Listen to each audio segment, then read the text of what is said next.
Bienvenidos a todos, es un gusto estar aquí con ustedes. Mi nombre es Juan José Argueda, estamos aquí para un tiempo de lectura de la palabra. Espero que Dios bendiga y satisfaga todas sus necesidades y que Dios bendiga sus vidas.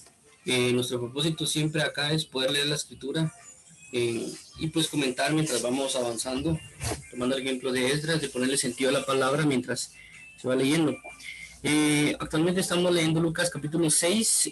Ya ayer prácticamente dimos la última parte de los dos cimientos, pero vamos a volverlo a leer. Es bien importante resaltar la parte de los frutos los conoceréis, que es también sirve para que nosotros mismos examinemos nuestra vida y comprendamos qué frutos estamos dando. No necesariamente qué frutos están dando los demás, sino que nosotros mismos también cuáles estamos dando. Pues la misma palabra dice presentar frutos de labios que confiesan su nombre.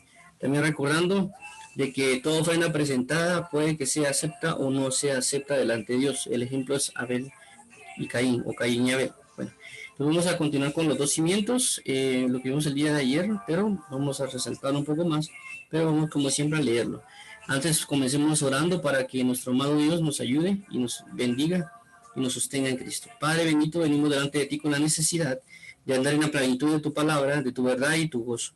Permítenos hoy cada día poder bendecirte, amarte y respetarte, honrarte, y que tú siempre seas nuestra fortaleza, nuestra resurrección. Guíanos, por favor, amado, a andar en la luz de tu palabra y andar en la fidelidad de tu corazón. Ayúdanos cada día para serte fieles en el nombre de Cristo Jesús, papito lindo. Gracias te damos por escucharnos, líbranos de todo ataque espiritual y ayúdanos a habitar en tu presencia y tu verdad, Padre. En el nombre de Jesús, amén y amén. Bueno, entonces vamos a andar acá en los dos cimientos. Vamos a verlo aquí. Muy bien, entonces los dos cimientos, Lucas 6, 46 al 49. Dice lo siguiente: ¿por qué me llamáis Señor, Señor, y no hacéis lo que yo digo? Todo aquel que viene a mí y oye mis palabras y las hace, os indicaré a quién es semejante. Semejante es a hombre que al edificar su casa acabó y ahondó y puso el fundamento sobre la roca, y cuando vino una inundación, el río dio con ímpetu contra aquella casa, pero no la pudo mover porque estaba fundada sobre la roca. Mas el que oyó y no hizo, semejante es al hombre que edificó su casa sobre tierra sin fundamento, contra la cual el río dio con ímpetu, y luego cayó, y fue grande la ruina de aquella casa. Bueno, eso fue lo que leímos ayer. Bien importante mencionar que eso también está en el libro de Mateo, capítulo 7. Hablamos también de ello, que Jesús dijo, y el que hace estas palabras, indicamos de que fue desde el capítulo 5 de Mateo hasta el capítulo 7, Jesús habló y él dijo: el que me oyere estas palabras. Pero en este pasaje lo vuelve más general y dice: todo aquel que viene a mí y oye mis palabras y las hace, le indicaré a quién es semejante. Entonces, pero quiero resaltar el capítulo 46, porque es algo que también ya se había dicho, o ya había dado Dios en la escritura acerca de esto. Dice: ¿por qué me llamáis Señor, Señor, y no hacéis lo que yo digo? Vamos a ver aquí que si no estoy mal es Malaquías.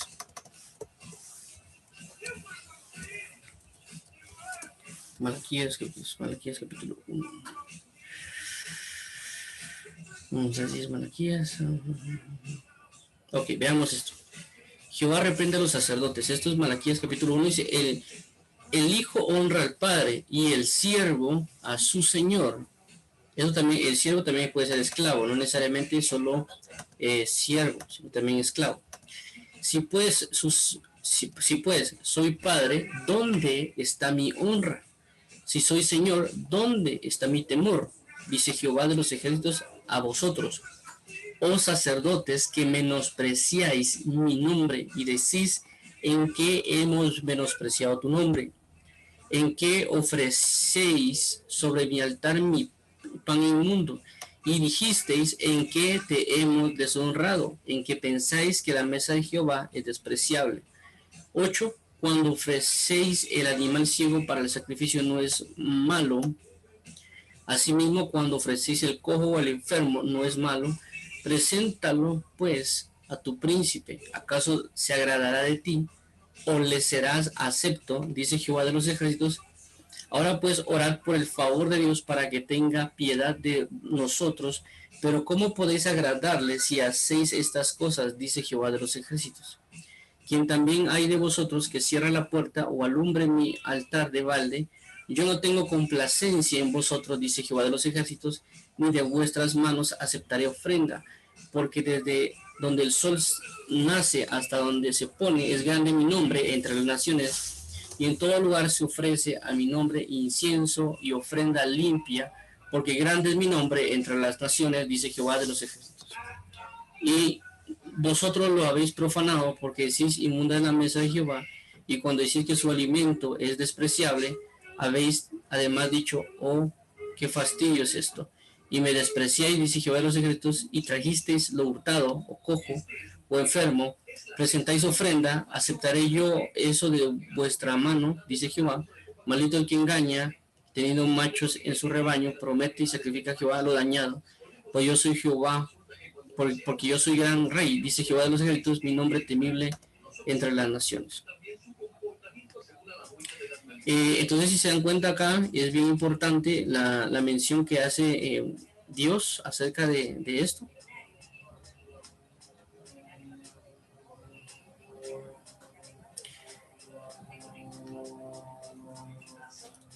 Como ya resalté, es bien importante mencionar esto por las palabras que Jesús dice. Vamos a ver aquí, lo voy a resaltar, aquí está. Dice, y el siervo, dice, el hijo honra al padre y el siervo es el Señor. Si pues soy padre, ¿dónde está mi honra? Y si soy Señor, ¿dónde está mi temor? Son cosas bien importantes. Las palabras clave son siervo. Bueno, voy a copiar esto de acá. Voy a copiar este versículo y lo voy a resaltar en otra parte. Malaquías capítulo 1. Vamos a ver.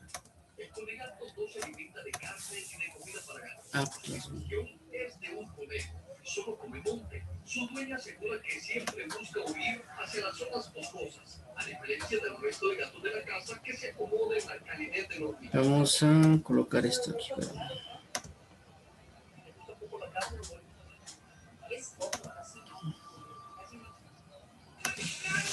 Vamos a hacer esto.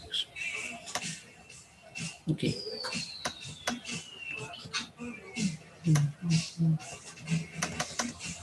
Vamos a incrementar, solo quiero explicar un poquito esto.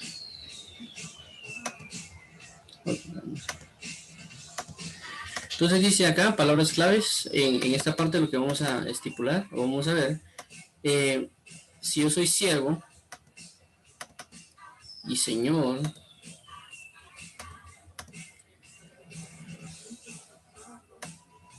¿dónde está mi temor? Vamos a poner aquí.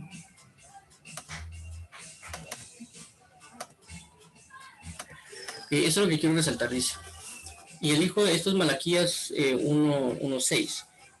El hijo al padre y el siervo a su señor. El hijo honra al padre y el siervo a su señor. Entonces hay algo que es bien importante acá, que está hablando de honrar. El hijo honra al padre y el siervo a su señor. Si pues soy padre, ¿dónde está mi honra? Y si soy señor, ¿dónde está mi temor? Dice Jehová de los ejércitos a vosotros, oh sacerdotes, que menospreciéis mi nombre y decís en qué menospreciamos tu nombre. O sea que hay otra parte que hay que ver, que es el menosprecio. Ponerlo de este color. Entonces vemos algo bien importante acá, y aquí vamos a colocar también los sacerdotes. Ponerlo de este color. Entonces aquí es bien importante mencionar esto, como ya lo hemos dicho, porque Jesús viene y dice, y me dicen Señor, Señor, pero no hacen lo que yo les digo. Entonces en este caso vemos que es el mismo sentir que tuvo Jehová de los ejércitos a la hora de expresarse a ellos por medio del profeta Malaquías, y les dice, el hijo honra, o sea, la clave aquí es honrar. El hijo honra al padre y el siervo a su señor. Si pues soy padre, ¿dónde está mi honra? Y si soy señor, ¿dónde está mi temor? Es decir, que hay una clave con respecto al señorío, porque habla del temor.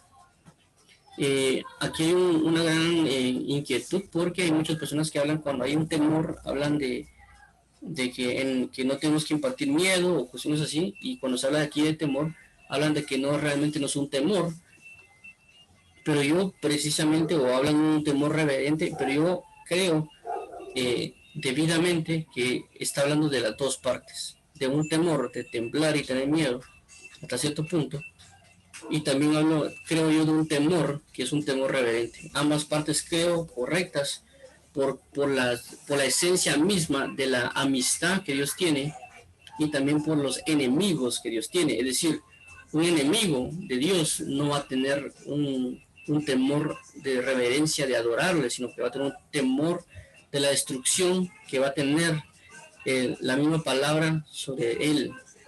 Entonces yo creo que cuando Jesús dice acá, en este pasaje, lo siguiente: ¿por qué me llamáis Señor, Señor y no hacéis lo que yo digo?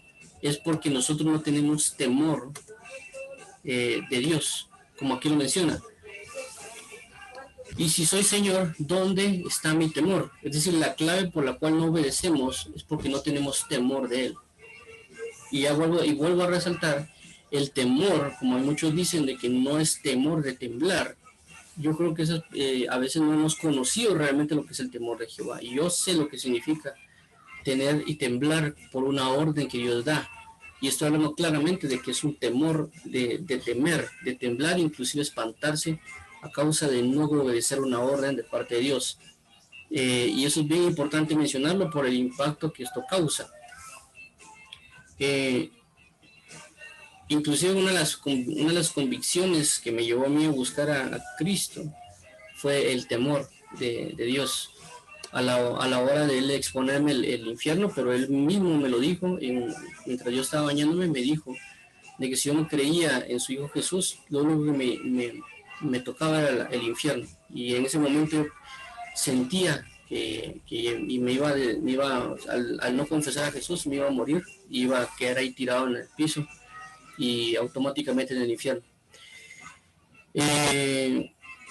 Pero como resalto, también está el temor reverente, es decir, hay un temor de cuando el amado quiere obedecer a la amada y tiene un temor de no agradarle, por así decirlo, y no quiere fallar. Eso es algún tipo de temor que es un temor reverente del cielo, pero también tenemos que tomar en cuenta que hay otro temor que es aquel de que cuando una persona realmente ya no le interesa amar, por así decirlo, y la persona quiere cometer algo malo, lo único que lo puede tener es el temor de que algo malo le pueda ocasionar a causa de la justicia que alguien puede tener. En este caso pasa lo mismo, es decir, cuando en la antigüedad, por ejemplo, alguien venía y compraba un esclavo, la persona, el señor, tenía su esclavo a propiedad, le pertenecía al esclavo. El esclavo le podía tener una reverencia a la persona, pero también si el esclavo venía y se escapaba sabiendo que el señor lo podía ir a buscar porque violó una propiedad que él tiene o porque él simplemente lo que no quiso hacerlo y se trata de escapar, lo único que va a pasar es de que si lo atrapan, la persona va a venir y lo van a castigar. O sea que él va a tener un temor de huir porque sabe lo que le puede pasar.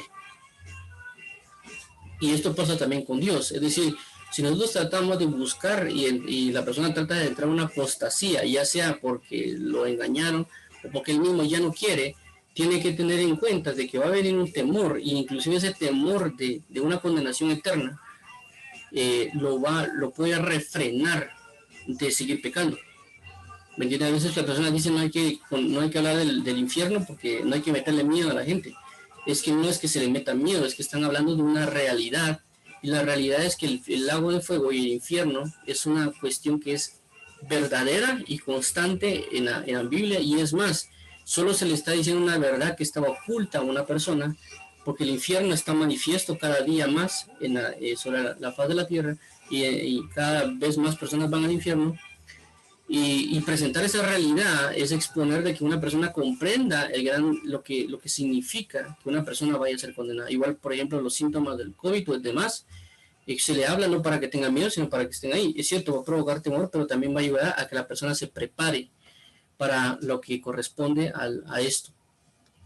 Por esa consecuencia tenemos que nosotros entender las dos partes del temor, tanto la reverencia como también aquí el temor que va a evitar que yo entre en pecado o en algunas otras situaciones. Entonces nosotros no entendemos, cuando hablamos de Dios hablamos mucho de amor, pero nos olvidamos de las identidades que manifiestan, por ejemplo, el señorío. Cuando yo declaro que Jesucristo es Señor, como dice la Biblia, el que confiesa con su boca que Jesús es Señor, y cree en su corazón que Él lo levantó de los muertos, será salvo. Cuando nosotros adentramos en Jesús, no significa necesariamente que Dios resuelva todos mis problemas, sino que cuando yo declaro a Jesús como Señor, estoy diciendo y declarando que Él me compró con precio de sangre y que por lo tanto yo ahora le pertenezco a Él. Y yo estoy confesando eso con mi boca y eso repercute en una obediencia hacia Jesucristo, porque yo estoy declarándolo Señor. Cuando yo lo declaro Señor es una palabra necesariamente para decir lo que Él es mayor en el aspecto, como uno, por ejemplo, en Guatemala, cuando dice uno Señor a alguien es porque es una persona mayor, una persona adulta, sino que uno le dice Señor porque ahora yo le pertenezco a Él, yo soy su siervo, yo soy su esclavo, y por consecuencia yo soy esclavo del amor, porque yo tengo que estar sujeto al amor. Si el amor me solicita a mí que yo vaya y obedezca para que yo perdone, yo lo tengo que hacer porque yo soy esclavo de aquel que me envió, que es mi Señor. Si yo no me sujeto al señorío de Cristo, si no temo al señorío de Cristo, yo voy a estar expuesto al temor del dinero, porque la misma Biblia dice o serviré al Señor o a Jesús o serviré a Mamón. Es decir, automáticamente la gente, por no estar sujeta al señorío de Jesús, tiene un temor, el temor al dinero. Y ese temor se va y que la persona tiene miedo a no tener dinero, tiene miedo a no poder suplementar su vida y por eso se esfuerza trabajando. Y tiene miedo a algunas otras cosas. ¿Por qué? Porque es esclavo del dinero. Y entonces cuando no tiene dinero entra en un temor. Y ese temor ha provocado que cuando hay crisis financieras o las crisis que hubo en los Estados Unidos, hubo personas que se suicidaron a causa del gran temor por no tener dinero ya, porque prácticamente su vida se fue, porque dieron su vida al dinero. Entonces en este caso nosotros debemos buscar honrar a Dios, y una de las maneras de honrar y obedecerle es teniendo temor de Él. El temor ya reverente en una plenitud de amores, pero también un temor de aquel entender, no porque Él me pueda condenar, sino que si yo me salgo de su voluntad, automáticamente entro en una condenación. Y ese temor me va a librar. Porque recordemos de que cuando un niño es niño, el niño en sí ama a su papá o a su mamá, pero no le obedece también. Y a veces lo que ayuda a que el niño obedezca es saber de que va a ser castigado. Y que por el temor de que saber de que va a ser castigado, deja de cometer el delito delante de los padres que va a hacer. Es como un niño, si no entrega tareas y sabe que si el papá o la mamá se entera que no está entregando tareas, lo van a castigar. Entonces el niño hace las tareas por temor, aunque él no tiene un entendimiento de responsabilidad. Pero si ese niño logra después comprender la necesidad de entregar sus tareas y ser responsable con eso, entonces el niño no va a tener temor. Pero lo que ha detenido o que ha provocado que la persona haga bien las cosas es el mismo temor del mismo padre, que el padre puede funcionar como un señor. Entonces eso es lo importante de esto, como resalto, porque dice, y el hijo al padre y el siervo al Señor. Si pues soy padre, ¿dónde está mi honra? Y si soy Señor, ¿dónde está mi temor? Dice Jehová de los ejércitos, a vosotros, oh sacerdotes, que menospreciáis mi nombre y decís en qué hemos menospreciado tu nombre. Entonces aquí nos da algo muy claro, porque recordemos de que a veces nosotros tenemos la perspectiva que estamos haciendo las cosas bien delante de Dios. He visto muchas personas que dicen que Dios las ama y que lo buscan como que no fueran personas que realmente han cometido mal. Y tienen que resaltar eso, de que el Señor no puede traer y dar la condenación a un hijo en el aspecto de un castigo muy fuerte. Y no tenemos solo que ver a un Dios como de una manera alcahueta. Es misericordioso, claro, pero esa misericordia en un momento se puede acabar y se puede transformar para que nosotros podamos ser guiados a un arrepentimiento. Pero ese arrepentimiento va a ser de diferentes maneras. Ese arrepentimiento puede significar alguien que pierda un miembro del cuerpo, o un arrepentimiento puede provocar Dios que pasen sucesos muy difíciles en la vida para arrepentirse. Pueden pasar muchas situaciones para que Dios convenza a alguien, para que entre. Entonces mejor estar convencido de una vez para entrar en arrepentimiento con Dios Padre y poder comprender de que Él nos ama, pero que no tenemos que esperar a que vengan situaciones muy difíciles, como en este caso cuando Él está hablando. Porque vemos que habla el libro de Malaquías de tal manera que no se habla tal vez en otros pasajes, pero ya pasaron muchos años y Dios ya aguantó bastante y viene con una corrección muy fuerte. Entonces por eso mismo dice acá, oh sacerdotes, que menospreciáis mi nombre. Entonces uno puede menospreciar el nombre de Dios y todavía preguntarse por qué menospreciamos el nombre de Dios. Entonces por eso mismo constantemente, y si se dan cuenta en los versículos que siguen de Malaquías, habla e indica de que realmente no están haciendo las cosas bien, de que están presentando lo malo, y por eso que resalté cuando hablamos de los frutos, de que no es necesariamente que yo presente el fruto, sino que ese fruto se acepta a Dios. Por eso mismo acá abajo dice, ustedes que presentáis ofrenda, y esta ofrenda está dañada. Por eso dice fruto de labios que confiesan su nombre. Pero ese nombre, si yo menosprecio ese nombre, yo no lo voy a cantar como menosprecio. Entonces mi fruto está malo. Por eso hablamos de los frutos buenos y los frutos malos. Y yo trato de presentar ofrenda a Dios. Entonces, si yo presento ofrenda a Dios, tenemos que tomar en cuenta de que esa ofrenda que yo presento tiene que ser acepta. Y para eso, para que sea acepta, yo no tengo que menospreciar el nombre de Dios. Entonces debemos buscar constantemente habitar en la gloria y la gracia de Dios en el nombre de Jesús, y poder que nuestra ofrenda sea acepta a Dios, de fruto de labios que confiesen su nombre, pero sin menospreciar la palabra de vida de nuestro Señor Jesucristo. Entonces, y como dice acá, tenemos que preguntar a Dios en qué realmente lo hemos estado menospreciando, qué estamos haciendo mal para presentar un buen fruto, y que ese fruto sea agradable delante de Dios.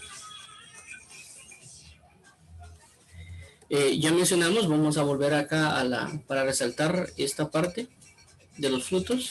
Vamos a buscar aquí en la Biblia.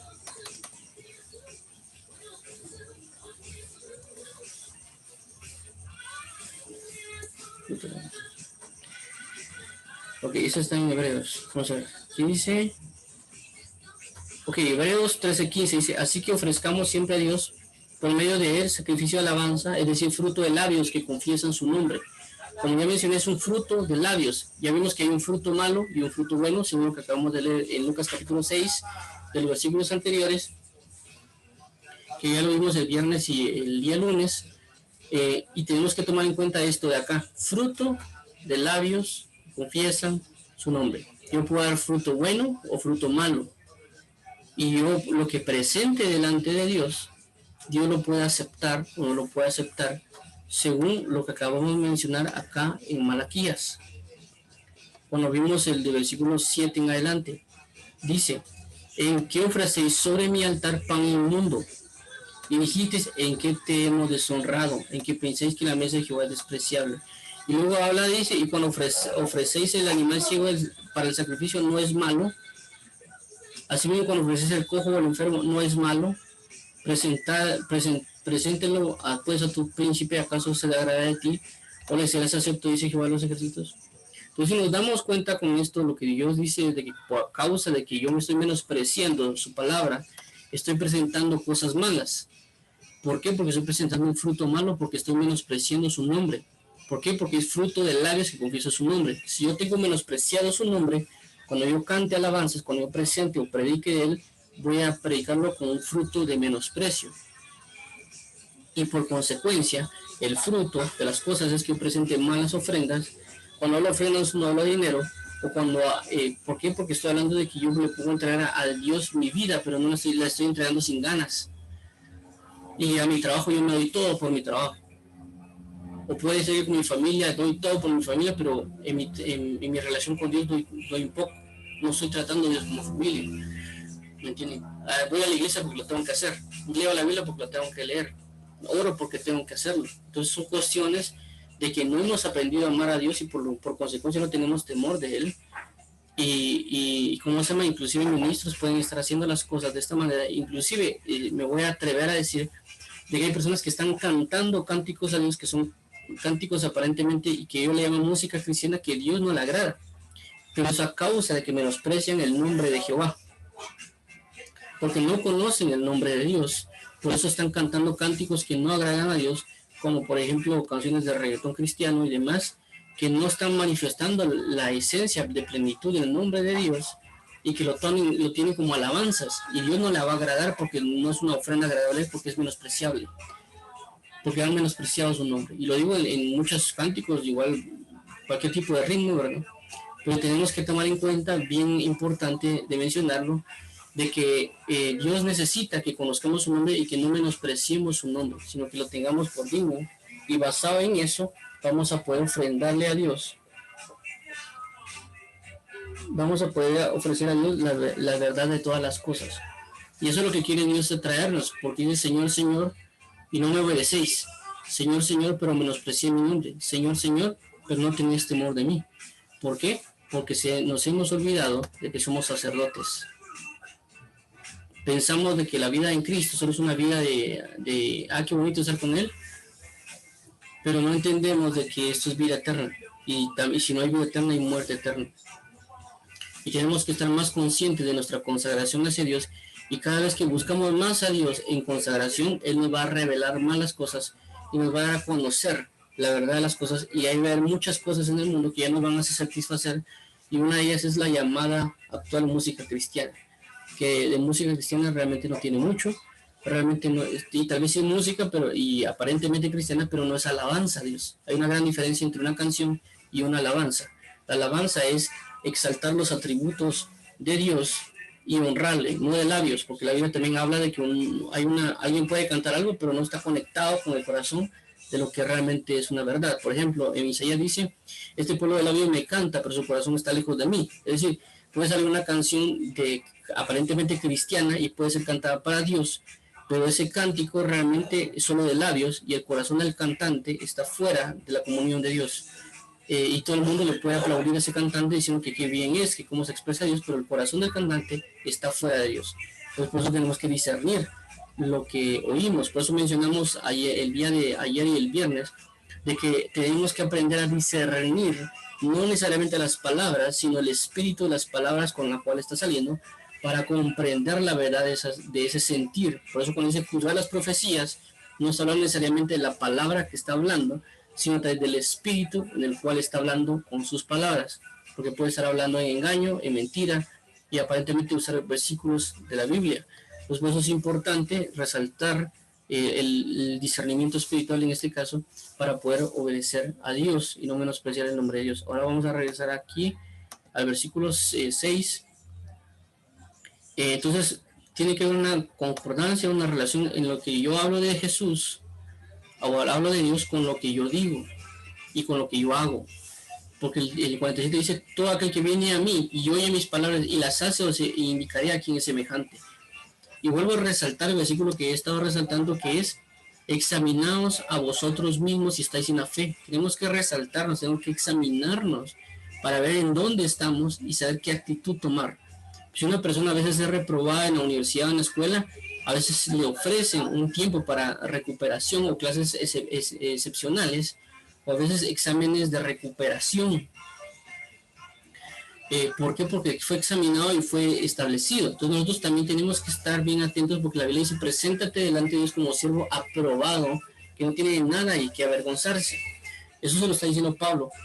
Por supuesto, no hay que tener una mala manera de examinarse en el aspecto de que hay personas que dicen, no, es que todo lo hago malo, que yo todo esto, y se echan al abandono y ahí se quedan tirados. Sino que está hablando de una verdad, pues examinarse como cuando uno va al médico. Uno se examina y va al médico, o cuando uno dice, bueno, me duele ¿cómo se llama? La garganta, y tengo estos síntomas. Bueno, entonces, tengo estos síntomas, a consecuencia tengo que tomar este medicamento.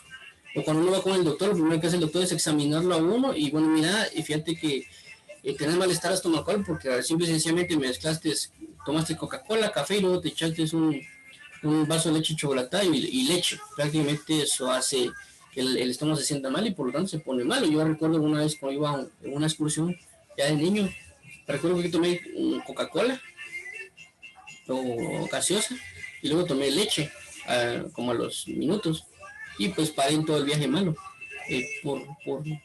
pues, no sabía realmente, solo lo que hice fue tomarlo. Alguien dirá, es que es lógico, pero pues yo de niño no tenía mucha lógica. Pero a lo que voy es eso. Entonces se examina, no de una manera como un examen para decir, estás reprobado, sino para ver qué manera yo puedo cambiar y mejorar. A eso es lo que voy en perspectiva. Como ya como un ejemplo que podemos tomar también, cuando alguien tiene dolor de cabeza, alguien se puede tomar un Panadol. La pregunta es, ¿por qué causa y por qué razón vino el dolor de cabeza? Entonces, cuando uno examina que el dolor de cabeza vino porque uno se afanó, se involucró demasiado en el trabajo, entonces uno examina eso y dice, bueno, sí, fue por causa que yo me estresé y esto. Entonces uno no tiene que arreglar las cosas con pastillas, sino entender de que no se tiene que estresar y ver la manera de cómo no estresarse, o cómo no presionarse. A mí eso también me pasó a mí. Por ejemplo, yo estuve en mi trabajo, se involucraron 3 proyectos y prácticamente yo estuve trabajando en 3 proyectos al mismo tiempo y estando en muchas reuniones y también trabajando de noche y aparte no durmiendo bien y algunas otras cosas que pasaron y eso involucró en que yo quedara prácticamente tendido en la cama 3 días por un dolor de cabeza y también de estómago y otras cosas más que me pasaron. Y me pasó 2 veces, pues en eso. Bueno, ya después de eso, como yo examiné que no era correcto lo que estaba haciendo y que es cierto, la empresa necesitaba que yo trabajara eso, pero comencé a bajar mi ritmo de trabajo, porque examiné que no era correcto. Entonces, comencé a bajarle mi ritmo, no solo de lo rápido que hacía las cosas, sino también ya trataba de regularme más en comidas, o inclusive a la hora que trabajaba, inclusive a la hora que terminaba de trabajar, o inclusive las reuniones las comenzaba a comenzar a administrar de otra manera, eh, por la misma razón de evitar estrés y evitar otras cosas que provocaran que yo cayera en cama otra vez 3 días. Eso es la manera que yo estoy hablando de examinarnos, de ver si estamos aprobados o reprobados, pero ver qué acción tomar.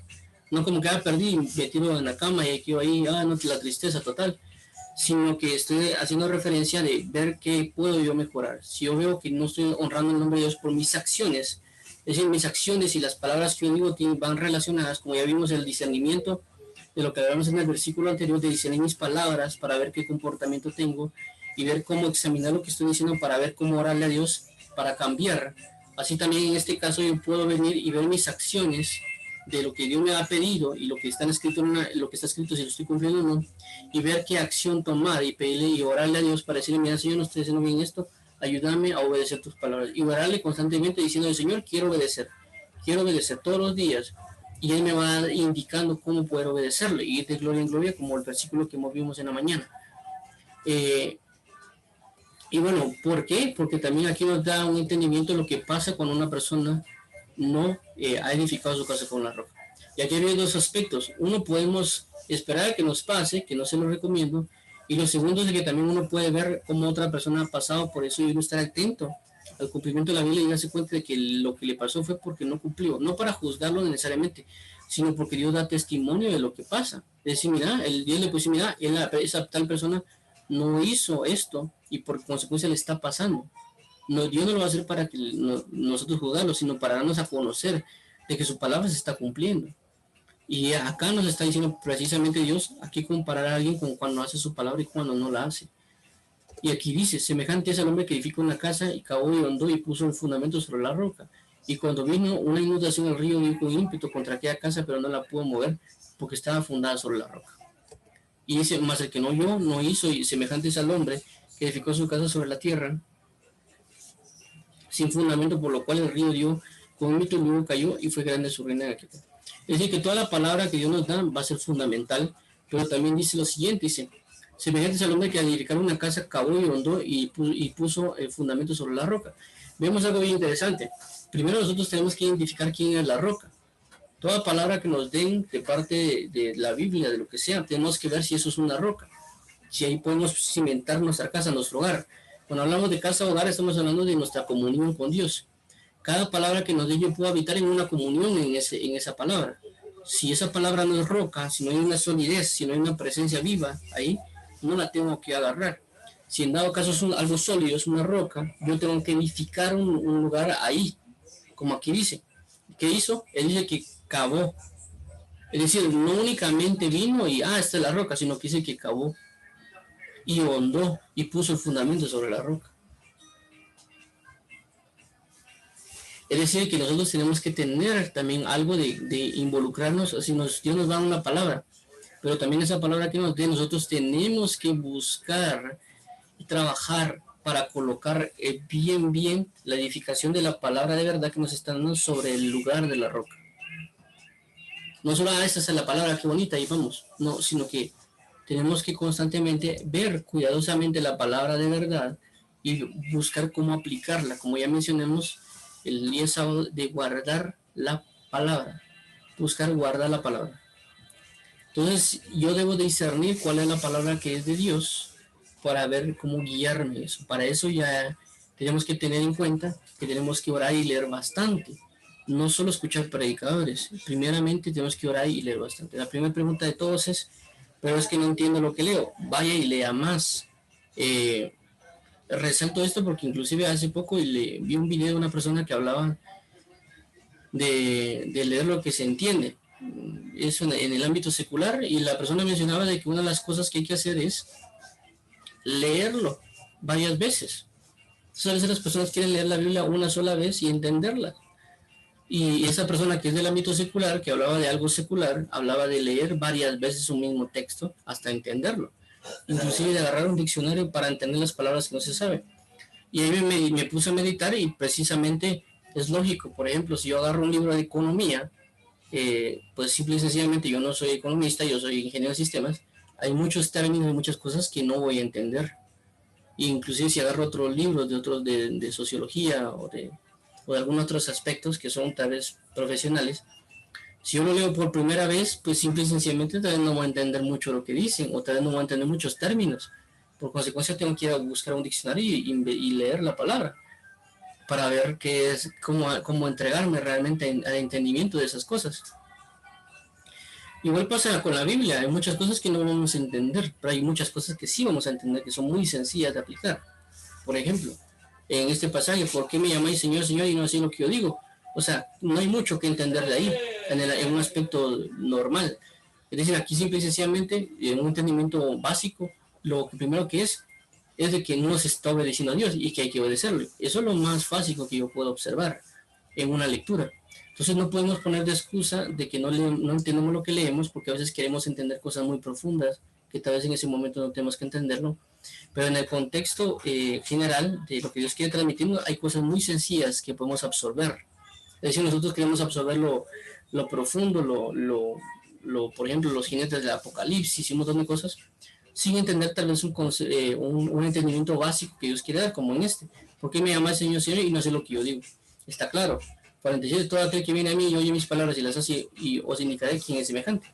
O aquí está claro, ¿qué es lo que Dios quiere? Que lo obedezcamos. Entonces, ¿cómo transformar esto? Padre, en el nombre de Jesús, he entendido que tu palabra dice que tú quieres que te obedezcamos, ayúdame a obedecerte. Con eso ya lo pusimos en práctica, porque ya lo llevamos a oración. Así que eso es, como menciono, lo más fácil. Por consecuencia, cuanto más lea más la Biblia, uno más va a entender, porque uno se está involucrando más con lo que significa la Biblia. Y cuando uno lee la Biblia, hay otros pasajes de la Biblia que complementan el entendimiento que yo tengo de otro pasaje de la Biblia. Por eso yo recomiendo siempre leer la Biblia, aunque usted no la entienda, léala y léala y léala. Cada día, constantemente. No importa si no entiende. Eso es mi concepto. ¿Por qué? Porque va a llegar a un punto en el que va a comenzar a entender, porque su mente se va a comenzar a volver espiritual. La Biblia dice de que el espiritual entiende las cosas que son del espíritu. El que es carnal no puede entender lo que es el espíritu porque se disciernen espiritualmente. Entonces, si uno tiene una mente carnal que viene del mundo, si uno lee la Biblia, simple y sencillamente no va a entender porque esto es espiritual. Entonces, ¿cómo va a entender lo espiritual? No se puede. Pero la idea de leer la Biblia lo que va a hacer es formar un carácter espiritual en el hombre y va a comenzar a entender lo espiritual. Para eso se necesita una comunión y preguntarle al Espíritu Santo que le guíe la verdad. Si uno no entiende un pasaje de la Biblia, ir con el Espíritu Santo y preguntarle, Espíritu Santo, ¿qué significa esto? Yo quiero aprender, enséñame. Y por consecuencia Dios puede enviar a una persona, o puede, por ejemplo, toparse con estos lectores de la Biblia, o puede otra cosa, pero entendamos algo que es bien importante. Cada persona tiene un discernimiento, una revelación y entendimiento espiritual de cada cosa. Es decir, yo hoy puedo estar leyendo acerca de esto y puedo estar transmitiendo una verdad de esto, pero usted en su casa, cuando usted lea y cuando Dios lo motive, le puede dar una revelación muy diferente de lo que está acá. No que significa que se contradiga, sino que muy diferente por el aspecto que usted vive, en lo que usted se mueve, en el ministerio que usted tiene. Dios así va a transmitir una verdad, y cuando usted lea este pasaje y transmite este pasaje, va a haber una verdad en un espíritu diferente, un mover diferente. Cuando hablo de un espíritu diferente, no estoy hablando de fuera del Espíritu Santo, sino que un espíritu diferente es decir, como una unción profética, por ejemplo. Yo estoy hablando en otro tipo de unción, por ejemplo. O, por ejemplo, una unción evangelística. Yo tal vez estoy hablando con una unción magistral o pastoral o apostólica. A eso es lo que quiero llegar cuando se transmite una verdad. El espíritu en el cual se transmite es diferente, con una revelación o entendimiento diferente. Entonces, por eso mismo debemos tener una comunión con Dios, porque esa comunión se vuelve personal. La esencia y revelación se vuelve personal, y esa transmisión es más viva. a diferencia que yo solo aprenda y oiga lo que una persona está diciendo. Por eso es importante leer constantemente, porque la lectura constante va a ayudar a entender y aprender a discernir la verdad que le van a transmitir. Entonces, si yo solo me siento a escuchar a un predicador, yo solo me siento a escuchar a una persona que me enseña, y yo no leo la Biblia, yo no voy a tener la capacidad de discernimiento de la verdad que me están transmitiendo, y por consecuencia voy a observar y voy a decir todo a mí. Pero entre más yo lea la Biblia, el discernimiento espiritual y el discernimiento de la verdad, como yo tengo comunión con la verdad, porque estoy leyendo las escrituras, cuando venga cualquier persona, voy a tener la capacidad de discernir de mejor manera si lo que me está diciendo es verdad o no, porque toda mi cabeza está llena de pasajes de la Biblia, aunque tal vez no con una exactitud de tal versículo, tal lugar, tal cosa, pero el espíritu de la verdad, más el entendimiento de la revelación que me dan, voy a poder decir, esta persona está hablando de este tema, pero no me casa porque yo leí aquel pasaje de la Biblia y el pasaje de la Biblia tiende a contradecir o da una perspectiva diferente a lo que este predicador está diciendo, y uno puede darse cuenta si está hablando una mentira del predicador o es una revelación muy grande que necesita una explicación muy grande, porque es otra cosa. Hay revelaciones que son muy grandes que a veces necesitan una explicación a detalle, pero el predicador a veces no se detiene a explicarla. ¿Me entienden? Entonces, por eso es importante leer bastante, por eso hay doctrinas maduras, no a todos se les puede dar. Eso mismo lo dijo Jesús, dice, si yo les hablo de lo terrenal y no me creéis, ¿cómo piensan que yo les vaya a hablar de lo celestial? Si no, lo terrenal no me creen. Es decir, si por lo terrenal lo querían apedrear, lo querían golpear, imagínense qué pasa si ya habla una revelación celestial. Jesús mismo dijo, yo tengo muchas cosas que decirlos, pero no lo pueden soportar. Entonces, a razón de eso, nosotros tenemos que entender que necesitamos leer la palabra constantemente y tenemos que orar constantemente, aunque aparentemente no entendamos, pero también comprender de que la misma lectura va a comenzar a formar un entendimiento. Y como ya menciono, no creo yo específicamente de que una persona no entienda, porque como ya mencioné, hay cosas muy sencillas como estas, que son fáciles de entender y que son fáciles de aplicar, pero necesitamos también colocar un pequeño esfuerzo, como ya mencioné aquí, que dice que cavó y hondó. Es decir, tenemos que entrar un poco de esfuerzo también nosotros de comprender, de que al principio a veces ciertas cosas, pues, inclusive en matemática, cuando uno está comenzando, practicando, hay cosas que al principio cuestan. Y se da cuenta uno después que es bien fácil, pero por algún motivo no entendía. Pero uno con la práctica, practicar, comienza a formar. Es decir, nosotros también tenemos que practicar el entender, tenemos que practicar también el meditar en la palabra, que va a abrir nuestro discernimiento espiritual, nuestro entendimiento espiritual, y también podemos orar para que Dios nos dé entendimiento, pero para eso necesitamos leer bastante. Entonces vamos a dejarlo acá, vamos a orar para que entrarle todo a Dios, entendiendo esto, y a la semejanza de lo que hablamos, y de buscar el fundamento, de ponerlo todo en Dios. Por eso necesitamos leer bastante, para que todos nuestros fundamentos sean en Él. Y oremos. Padre, en nombre de Jesús, te damos las gracias por este tiempo, esta verdad y por esta satisfacción de vida. Te pedimos y te traemos este tiempo para que tú te glorifiques y te engrandezcas. Te pedimos en el nombre de Jesús que nos ayudes a poder comprender más de ti y que podamos, todo lo que estamos leyendo, poder ponerlo en práctica y poder llevarlo a cabo, tomando en cuenta el discernimiento de las cosas espirituales, no solo las palabras. Y también, Espíritu Santo, te pedimos, por favor, que nos ayudes a poder examinarnos a nosotros mismos como los médicos, para que podamos saber qué diagnóstico tener y saber cómo recuperar nuestra salud espiritual. En el nombre de Jesús te damos las gracias, Señor bendito. Gracias te damos en el nombre de Cristo Jesús, Padre. Amén. Y amén. Bendiciones a todos, gracias y paz a todos. Dios vaya con ustedes y los santifique y vivifique en Cristo Jesús. Bendiciones.